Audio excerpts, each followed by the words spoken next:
Hi, everybody. Hi, Vicky. Scott, you mentioned that you may want to have Glenn chair the meeting, or are you able to do that this evening?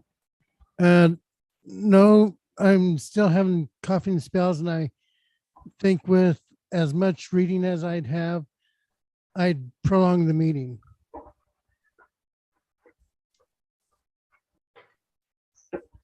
So you want Glenn to go ahead and chair the meeting then? Please.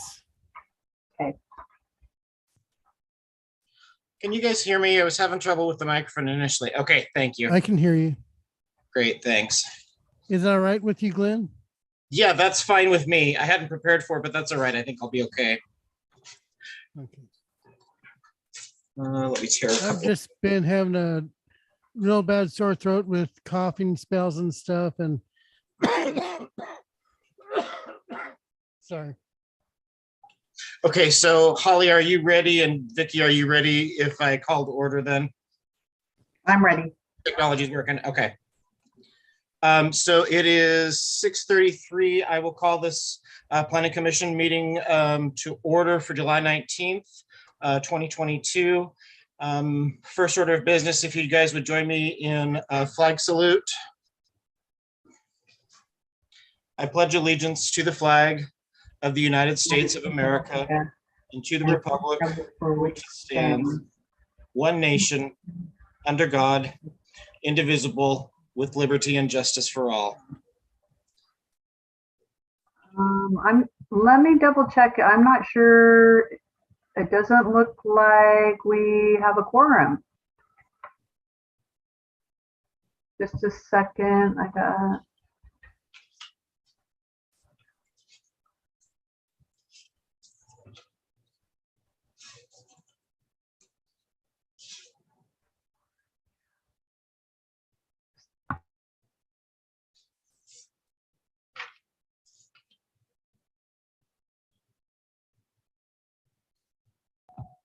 Let me call Phil and see if he's going to be joining us. Just a moment.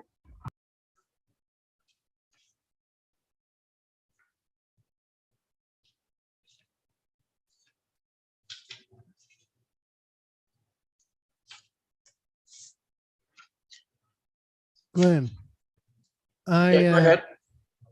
I emailed Vicky on Thursday to let her know what's going on and stuff, and suggested that she may need to get you the script for the hearing. I have a copy here, at least for the development review portion. So I think we're probably good. Okay. Just wasn't sure, but I just wanted to let you know what I did.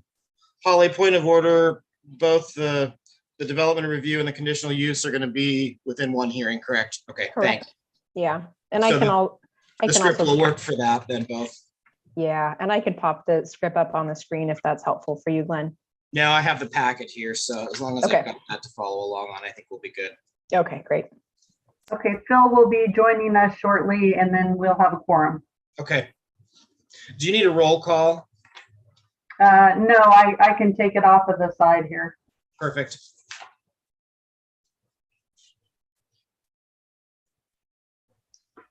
Thanks for being so understanding.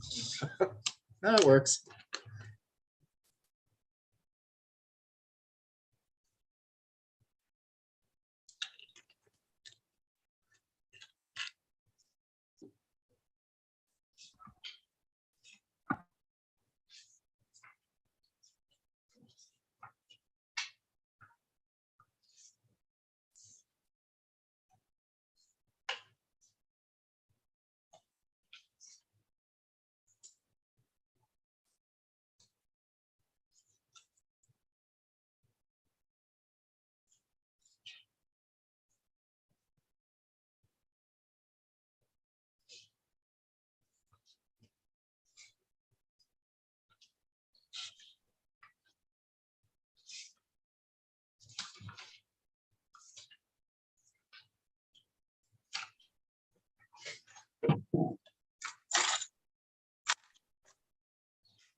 Vicky, can both those minutes be handled in one motion, or do you want them separate motions for record? When we get there.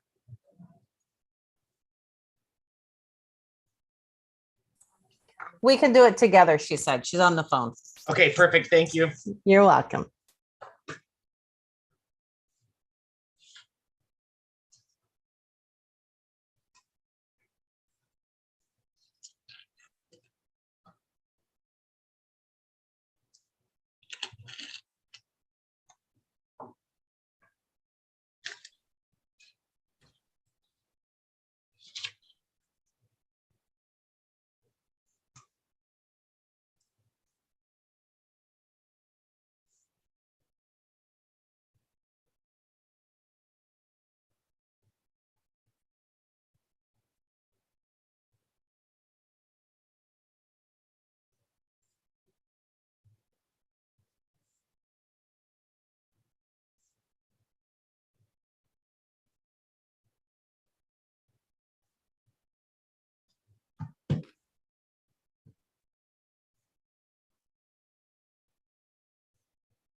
Mute myself. Bill is on.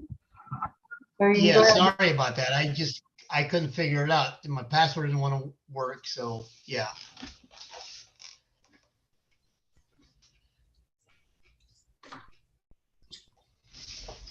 Alrighty, are we good to go then, Vicky? Do you need any more time? No, you're good to go now. Perfect. So we already did flag salute, Phil. So next on agenda is approval of minutes from both January 18th of 2022 and May 17th of 2022. I would entertain a motion to accept those as presented. I'll make a motion that we I second accept it. the minutes for the last two meetings. I had a motion and a second. Is that right, Phil? Just to clarify. Yeah, that's right. Yeah, Perfect. that's right, Glenn. Any discussion on the motion? Hearing none, we'll move to a vote. All those in favor say aye. Aye. I, Motion carries. Next order of business is public hearing for site development review DR 2022-01 and conditional use permit CU 2022-01 in the order of 3187 G Street, Brett Fobert, B&T Towing Transportation LLC. So with that, I will go off my script here. Good evening. My name is Glenn Holm. I'm the Vice Chair of the Hubbard Planning Commission, and I will be presiding over this hearing. This is the time and place set for public hearing in the matter of site development review DR 2022-01 and conditional use permit CU 2022-01. Proposal to operate a vehicle towing service at 3187 G Street in Hubbard. The hearing is now open. It is 6:43 p.m. Oregon land use laws require several items to be read into the record. At the beginning of every public meeting, the city planner will review this material. Your patience is appreciated as she goes through these statements. Okay, can you hear me okay? Yes. Wonderful. Yes.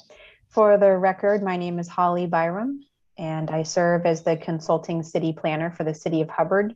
I work for the Mid-Willamette Valley Council of Governments.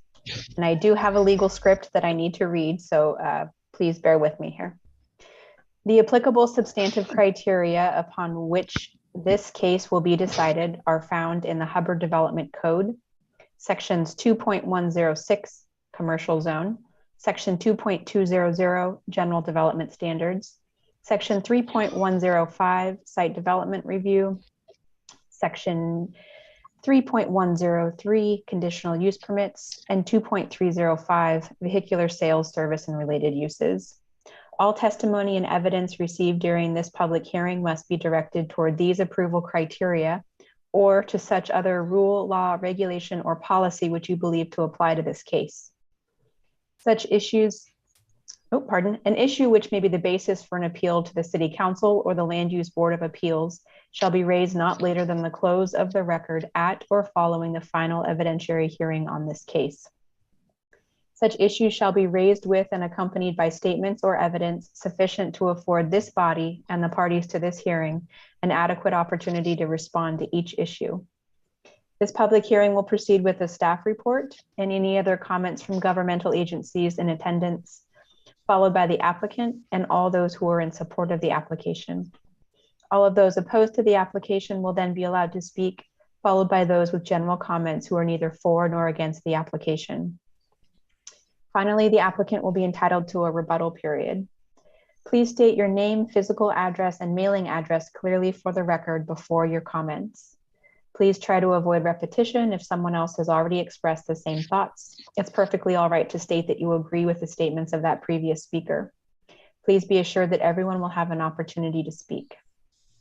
If you have documents, maps, or letters that you wish to have considered by this body, they must be formally placed in the record of this proceeding. To do that, either before or after you speak, please submit the material to Vicki Noggle, who will make sure that your evidence is properly taken care of.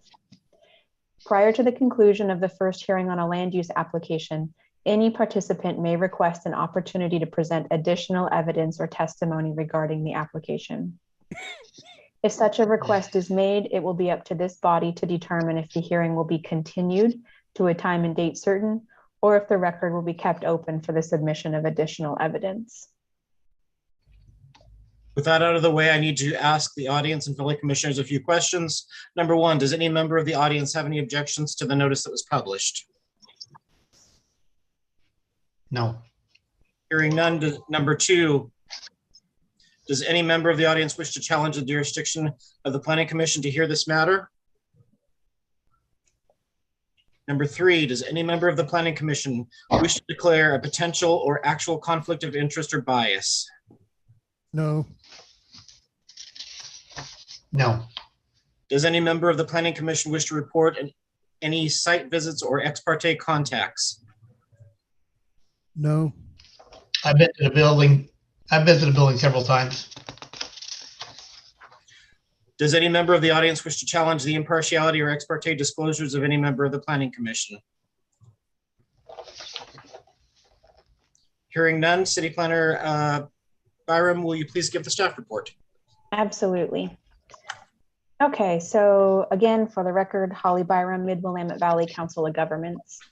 The two concurrent files that we have before us this evening are submitted by the same applicant for the same property. This is the property at the intersection of G Street and 99E.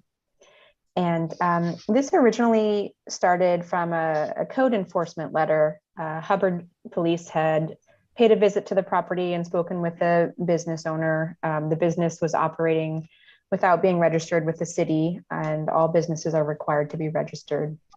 And so that began kind of a series of conversations with the business owner who was leasing the property from the property owner. And so these applications are in response to the code enforcement. The business owner is trying to make it all right. And the city, of course, is supporting them and trying to bring them into compliance.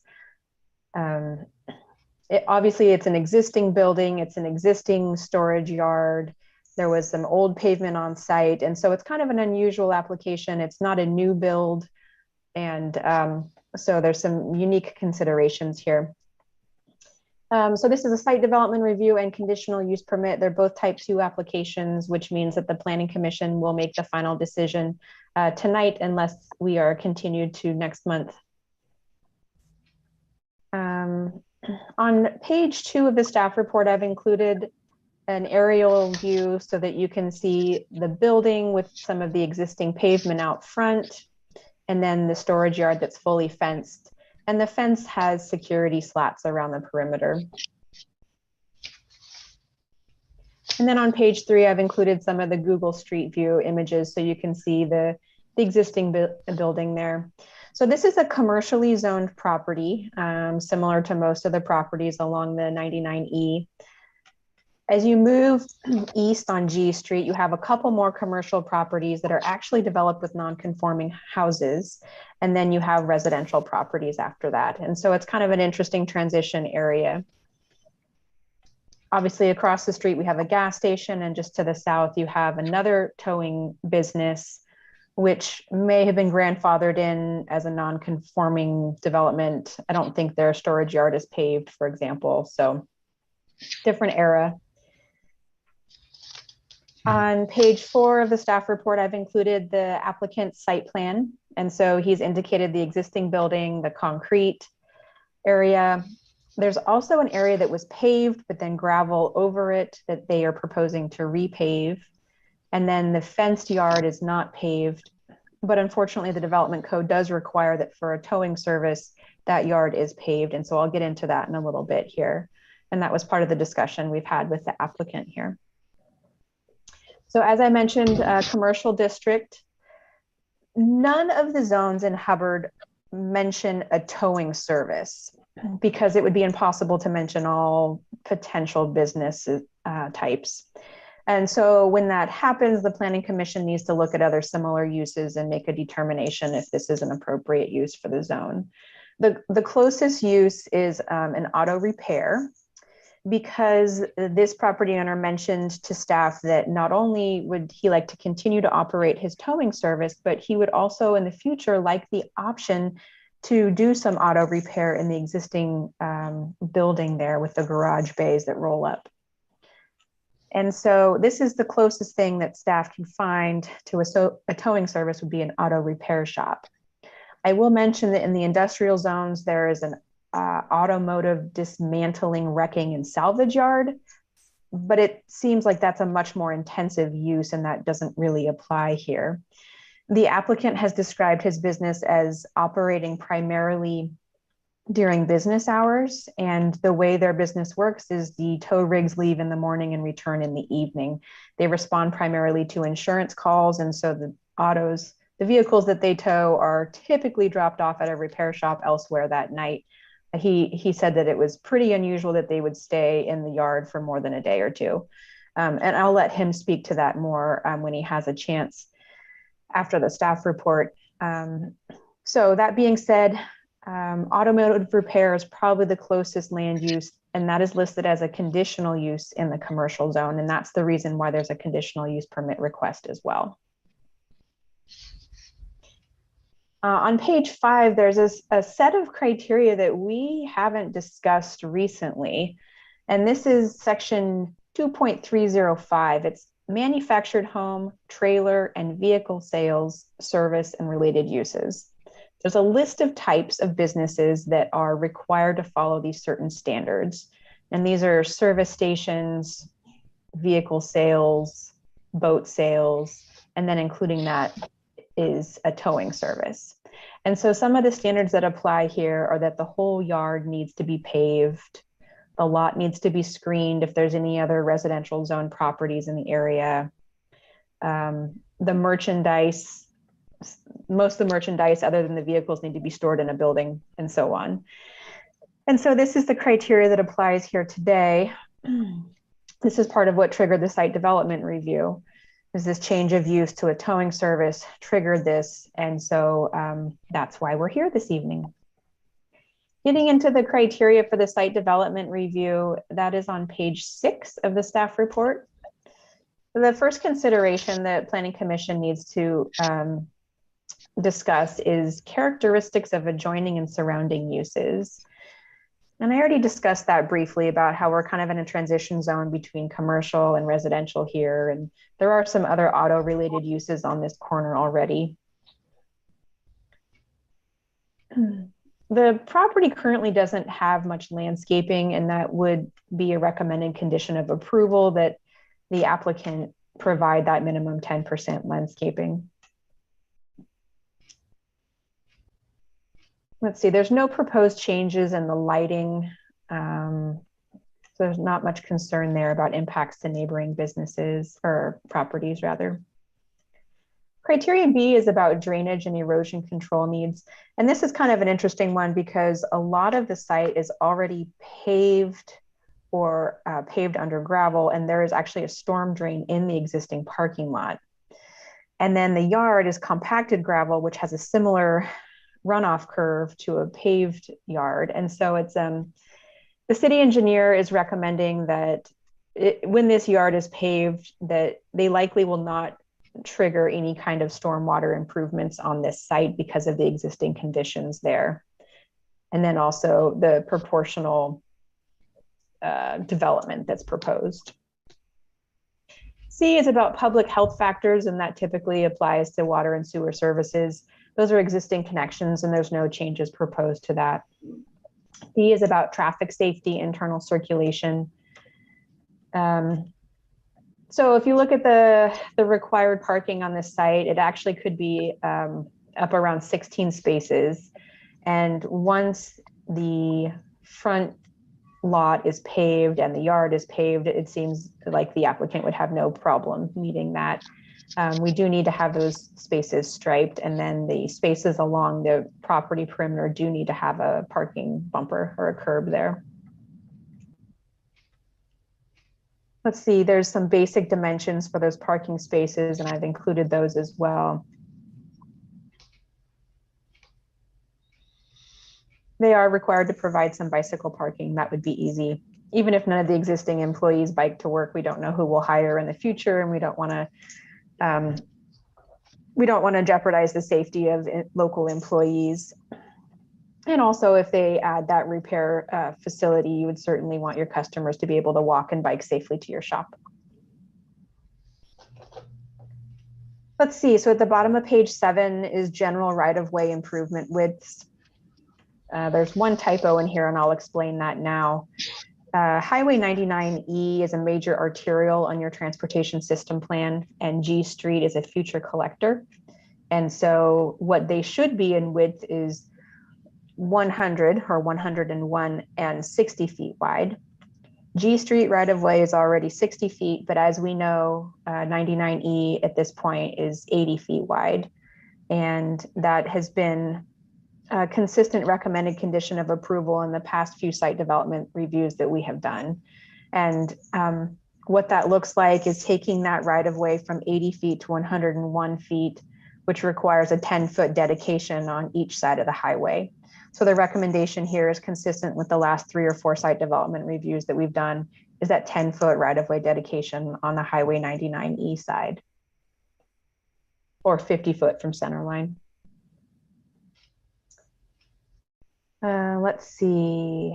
E is about noise and buffering, screening and buffering. The yard is already fenced with privacy slats, but there is a recommendation that the applicant add some screening along the eastern property boundary against the residence that's there currently. And that can be just tall landscaping. That would be an easy thing for them to do. In terms of internal circulation, there's a recommendation just to add a crosswalk so that pedestrians can get from the driveway to the office building. Just across the driveway into the yard there, just for a little more visual marking. Okay, and then the next set of criteria starts on page 9, and that's about the conditional use permit itself. And this is just to ensure that the proposed uses are compatible with the neighboring uses. And in this case, it's an existing building. This building in the past was used for marine parts and marine sales. It was also used for electrical supply businesses. So it's been a couple of different businesses over time. But the site itself has been there. The applicant has been operating there for a while, so he feels confident that the site is suitable for his proposed use. Neighbors were provided a notice, so if they have concerns, they are welcome to express those concerns tonight, either in writing or through their testimony. And then the proposed use is not expected to significantly alter the surrounding properties. As we said, there's already several vehicle-related uses in that area and right along 99E. So no significant concerns. Staff is recommending approval with recommended conditions. I'll go through those conditions right now. They start on page 10. A couple standard conditions up top about the expiration and how long those approvals are good for. I want to say this is a really unique set of conditions because typically the teeth that the city has are either prior to building permit or prior to final occupancy. So usually that's the stick that the city has that says you need to comply with these conditions, and then we will, approve your building permit or we'll let you have your final occupancy. In this case, it's an existing building, no changes are proposed, the business is already operating. And so you'll see that in these conditions, the teeth is really prior to final business registration approval. So basically their business registration at City Hall won't be approved until these conditions are met. It's a pretty unusual teeth, but in this case, it's the only thing really that the city has. And so what we want to see from the applicant, we would like them to submit a revised site plan that shows compliance with these conditions. And that's things like showing which areas are going to be paved and how it will be striped, making sure that those parking spaces are the standard sizes, showing where that landscaping is going to be, showing where that bike rack is going to be. And then for them to go ahead and install that landscaping and do that paving. The city engineer does want to see where that stormwater is going to go. It's not going to be a full stormwater report by any means. Let's see, there's some standard language in there about fences, just complying with the clear vision areas so that there's traffic safety visibility there. Hubbard Police generally recommend for site security, adequate perimeter lighting and a security system. So pretty standard conditions of approval. On page 12 is where you'll see the options available to the Planning Commission this evening after public testimony. And staff is willing to answer questions if you have them now, or we can hear from the applicant and then do questions, whichever you prefer. So I've got a question, Holly. Yes. The existing fenced area, Mhm. is the city wanting them to pave that area? Yes. So that unique set of criteria does require that a tow yard be paved. That's the only place in your development code basically that mentions a towing yard and that says that the yard needs to be paved. This is for water quality purposes, but then also so we're not tracking gravel out onto the public street and tearing up the surface. Holly, That's the Yes. only question I have for now. on parking, Yes. I didn't notice anything about handicap parking. Yes, typically the number of ADA spaces within a parking lot is determined by the overall number of spaces. And that's something that typically your building inspector would inspect and confirm. In this case, the applicant's site plan would need to show us the minimum amount required. So that's something that we can touch base with them to make sure that they're hitting the right number there. And what would the minimum number be? I haven't researched that at this point, but with 16 spaces, I'm guessing 2. Thank But you. I could be wrong. Any other questions of staff? No. Hearing none, we'll move to the public testimony part of this. I will now accept public testimony regarding this case. Would the applicant or representative like to speak?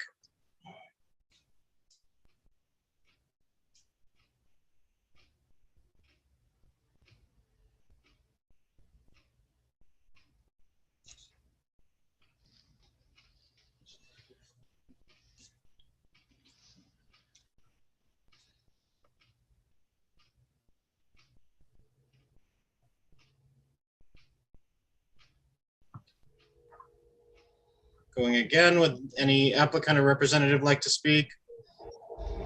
Says we do not have a mic. Did you want to type information and I can relay it? You can open up chat as well and everybody can see what they're saying if you want to do that.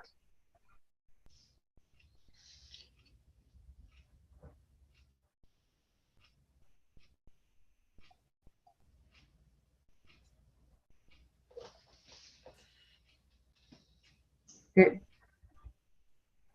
Brett, did you want to use the chat? Or are you good with the report?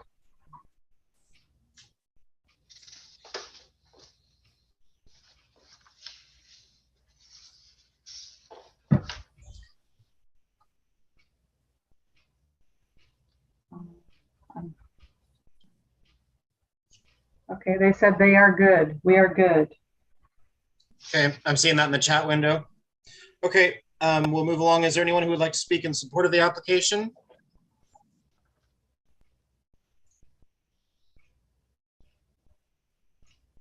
Hearing none, is there anyone who would like to speak in opposition of the application?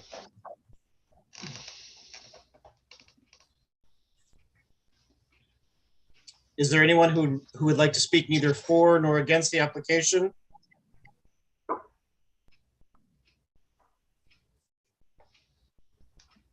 Hearing none, would the Planning Commission like the applicant to address any of the testimony, which there was none? Does any of the planning commissioners have any comments or questions? Since the applicant was not able to speak or is not speaking, I don't know if that's kosher, but Yeah. All my questions were answered. It was just because of the parking. okay.